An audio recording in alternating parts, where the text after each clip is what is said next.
చరణం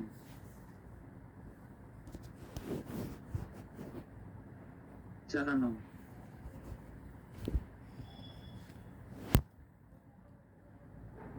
భవభయహరణం. శ్రీ సద్గురు పరబ్రహ్మణే నమః. శ్రీ మద్బృహద్వాశిష్ట అచల సిద్ధాంతము. శ్రీ శివరామదీక్షితీయము. శ్లో వందారు జన మందారం వందేహం తన్నిరంతరం రామడుగు వంశజం శుద్ధం శివరామాఖ్య దీక్షితం యస్య బోధో దయాత్సర్వం బ్రహ్మవేత్తే వగమ్యతే. శివరామే విధిఖ్యాతం తదైవతముపాస్మహే. ప్రథమ భాగము 3. అహంకారకుల నిరసన ప్రకరణము. తరువాయి భాగము.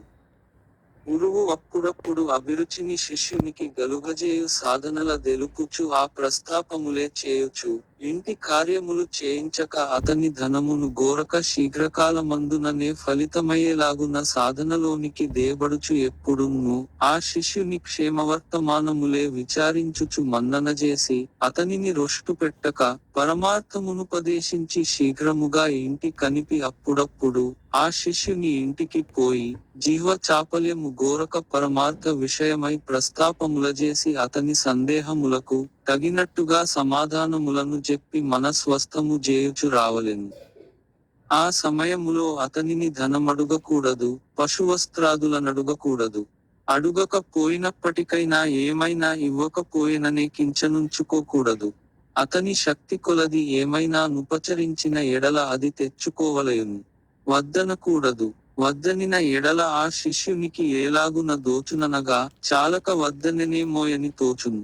ఆ సందేహముచేత తిరిగి ఎప్పుడైన వచ్చెనేని వచ్చెనని సంతోషము గలుగునుగాని వెనుకటివలెనే తృప్తి పొందడనే సందేహము గలుగునుగాని నిస్సందేహపరుడయుండడు. నిర్మలుడు గానేరడు. కనుకనే గురు సాంప్రదాయకుడు గావలెనని తలచవలెను. నిందగూడదు. గురువునకు శిష్యుడు శక్త్యానుసారము పూజ చేయవలెను. లోకానుసరణిగానే జరుపుకోవలెను. అయితే తెగించిన వానికి ఏమీయు లేదు. నా మతము రూఢిగా నమ్మవలె. అందుకు ఒకటి గలదు. నేను సన్యసించితిని. ఏలాగనగా నా మనసునే విడచితిని. నన్ను నేను నమ్మను, నేను ఒకరిని నమ్మను. అనేకులు నన్ను నమ్ముమందురు. నన్ను అనగా ఎటువంటిదనగా నీవేనందురు. నీకు శరీరము లేదందురు. నా శరీరము నేను ఒకటిగాని రెండుగా నాకు తెలియదు. నా ముచ్చట నాకు తెలియదు. నా పుట్టుక నాకు తెలియదు. నా సంగతి నాకు తెలియదు. నేను శరీరమేగాని శరీరము కన్నను వేరే లేదు. అందరూ ఈలాగుననే అందురు. అందరి మాటలు నమ్మినాను, ఎవరి మాటలు విన్నను. నేను శరీరమును గాదందురు. నా శరీరమును విడచి నన్ను నేననేక కాలములు వెదకినాను, నాకేమీ తెలియదు. ఒక మహాత్ముని కలుసుకొన్నాను. ఆయనకు 12 సంవత్సరములు శుశ్రూష చేసినాను.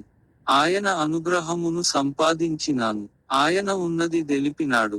ఆయన చెప్పినదే సూటియైనది. ఆ సూటినే దప్పినా అది దప్పకయున్నది. అది మార్గముగానేయున్నది. అది బౌద్ధముగాదు, జీవాకారమయుండె తానులేకపోవుట.